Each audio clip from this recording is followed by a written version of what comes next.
Hi, Tony DeWitt here, Missouri appellate attorney and a guy who likes to make the law make sense on YouTube.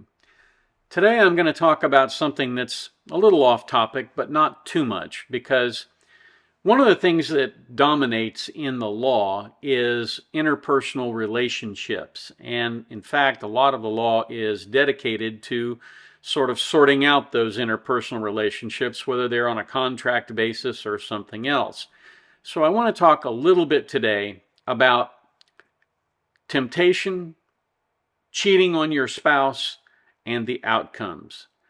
It will feed into the discussion we're going to have tomorrow about how you prepare for a divorce, because ultimately, when you cheat on your spouse, that's what you need to be looking forward to. And it's a pretty special person who can forgive that kind of betrayal.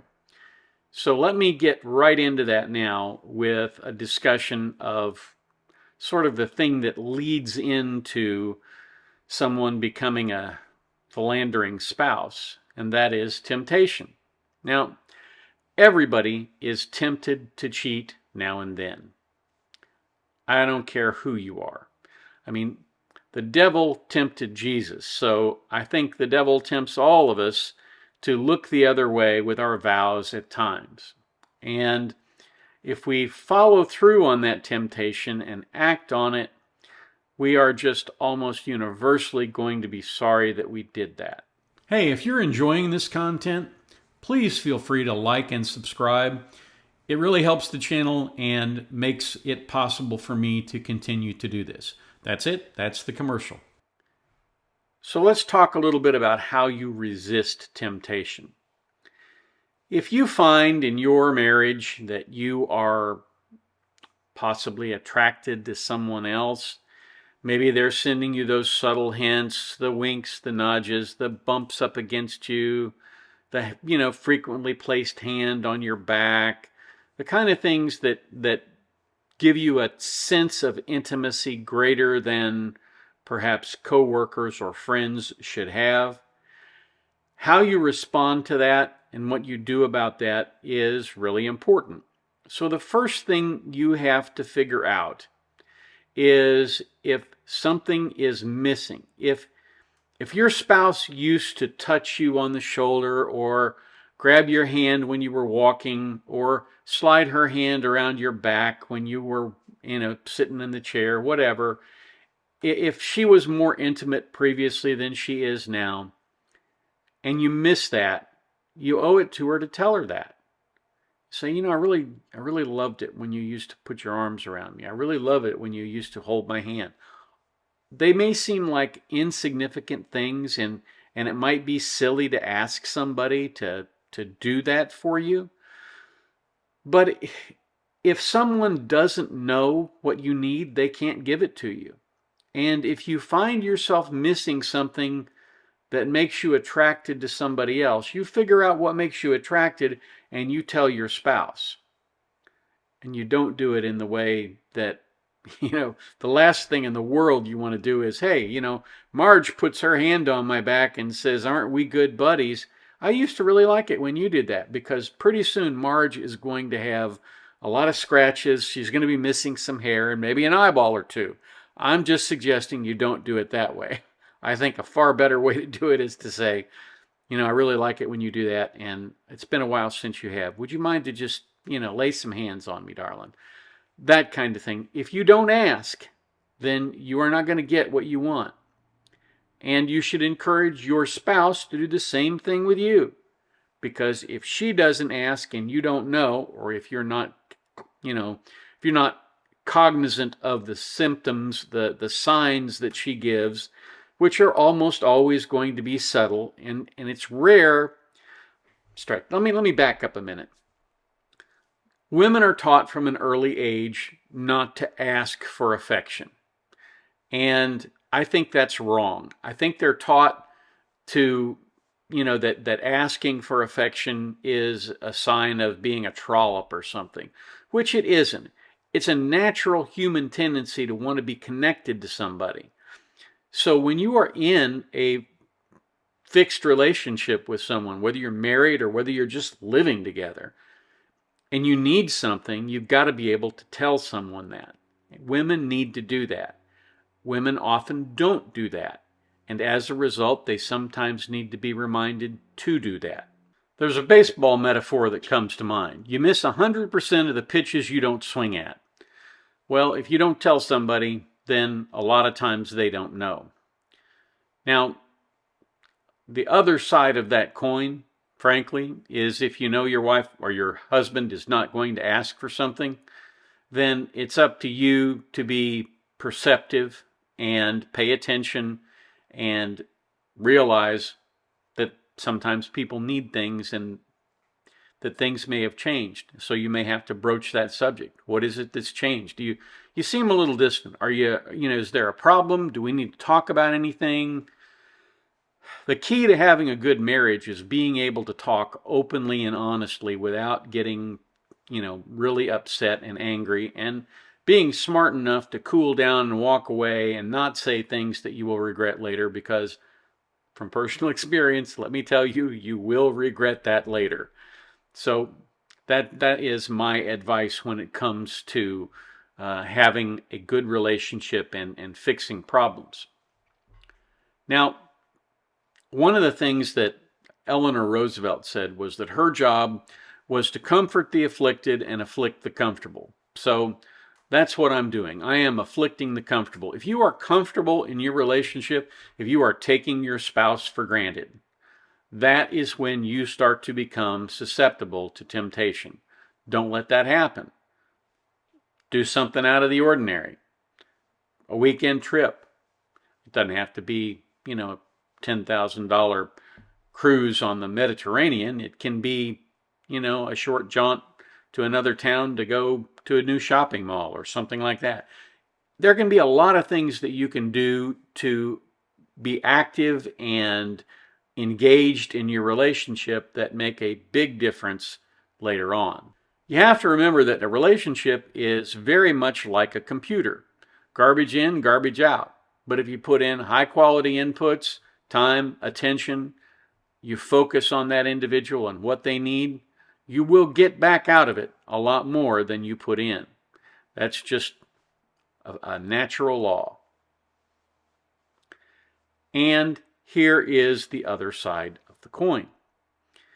If you give in to temptation and you stray, ultimately you are going to pay for it. You may not pay in terms of money, but you will pay for it at some point in time. Now, the temptation is to believe that if you do this, nobody's going to know. And that's nonsense, because you're going to know. And no matter how you think you will respond to that, it's not going to be that way. You think you can just compartmentalize it off and not think about it, and it's a one and done. It never works out that way.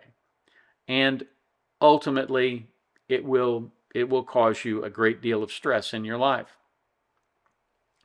Now, not only are you going to know, but the person that you cheat with is going to know. And sometimes when people want something, i.e. you, and they don't get it because you realize you really do love your spouse, they tend to react badly. One of the ways that I have seen them react badly is to reach out to your spouse and say, I slept with your husband. I slept with your wife. Whatever it is, people tend to do that. And so, again, the idea that no one will know, and especially if someone says that to you as an enticement to get you to do something with them that you know you should not, keep in mind they will always know, and they will have something to hang over your head, which is not a good situation. Now, you may think they're just pure as the driven snow and they would never do that, but things change, and people change once they get into two relationships at the same time. Sooner or later, you're going to be tugged one way or the other, and somebody's going to lose, and when someone loses, there's always hurt feelings. Now keep in mind, if you have children, you're cheating on your kids too. There's no other way around it. you're cheating on the mother of those children, and they're going to be upset about it. So the long and short of it is to stop before you start. Just don't go there, because you're taking on a world of hurt. Maybe you've already gone there. If you've already gone there, then there are some things you can do to mitigate the harm. The first issue you're going to have to face is whether or not to tell your spouse. Are you going to make them aware of what you've done? Now, there are obviously two sides to this story, right? Two sides to this equation. One is, do you wish to continue to live with this thing on your conscience? And should you clear your conscience by telling this person who is your spouse? My best advice is not to tell your spouse unless you are confronted by your spouse. And the reason is this. When my ex-wife cheated on me, I think I probably knew it within a week. There was a noticeable change in her behavior, in her demeanor, in the way she talked to me, in the things that she said to the person that she was cheating with, and in her level of intimacy with that person. And as a result of that, I knew without having anybody tell me what was going on. So I had a lot invested, 16 years in the relationship. I did not want to see it fall apart. But ultimately, she came and cleared her conscience, and she did it in a rather disingenuous way. She left her diary open on the bed to the page where she confessed to this indiscretion. I couldn't deal with that, and we wound up getting a divorce. Because if she had stopped and just moved on and hadn't, told me what was going on, if she had realized her mistake and gone in a different direction, we might never have gotten to the point where it was necessary for me to do something like file for divorce. But she felt it necessary to confess, and as a result, it made a real mess of our relationship. So again, my theory is that unless you are confronted by your spouse, and a lot of times people don't confront you till they have the goods, right? So if you're confronted by your spouse, you shouldn't lie. You should tell the truth. Because if you lie and the person believes you and then later on finds out that you lied, it will destroy even more the trust that you've built up. So, best thing to do, if you're confronted, always tell the truth. The truth can always be explained. Lies can't be explained. And if you are at fault, do the right thing. Be an honorable woman or man and do what needs to be done.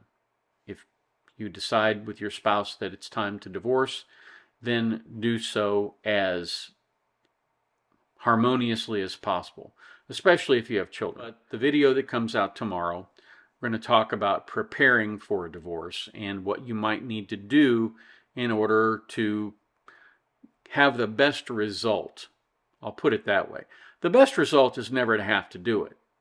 But if you absolutely feel like you have to go through that process, then there are ways to mitigate the harm and the potential for conflict in the process. The one thing you should absolutely never do, of course, is resort to violence by either party, man or woman. Nobody should ever resort to violence. That's what I have for you today. It's a little different than my content that I usually come out.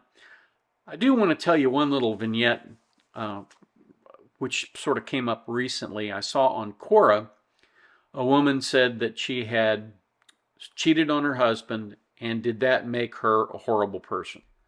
The first answer that I saw was, yes, you're a horrible person. And they listed all of the ways in which this person was a horrible person, which I thought was over the top. The tone of the Quora statement, or question, if you will, indicated to me that that person was already suffering and wanted some assurance that she wasn't really a horrible person. I'm just going to tell you right now, she wasn't a horrible person. My ex-wife wasn't a horrible person, even though at the time I think I felt that way. Instead, she was a person who made a mistake. That was my response to her question. My response was quite simply, no, you're not a horrible person. You're a person who made a mistake. And so you should ask your husband for forgiveness. And similarly, you should ask yourself for forgiveness. You should forgive yourself. You know, the reason they put erasers on the end of pencils is because everybody makes mistakes. And so if you have a friend or a neighbor or someone else that you know cheated on their husband or their wife, and you're inclined to think of them as a bad or evil person because they hurt somebody that you really like, remember that there is a passage in the Bible that says, "Judge not lest ye be judged." And you weren't there, didn't go through it with them, didn't know what was going on in their life. It really is unfair to judge them. And so you can do a kindness by simply telling them, look, I know you made a mistake. Everybody makes mistakes. Do better next time. I actually had a doctor that I worked for. I had made a mistake in calculating some values for him, and when I told him I made the mistake and gave him the correct values, I said, I'm sorry. And he said, don't be sorry. Just do better next time. So that's what I tell people when they tell me I'm sorry. Don't be sorry. Just do better next time. So that's my kindness moment for the day. Thank you very much for watching. Have a terrific day, and I will catch you down here at the beach again next time.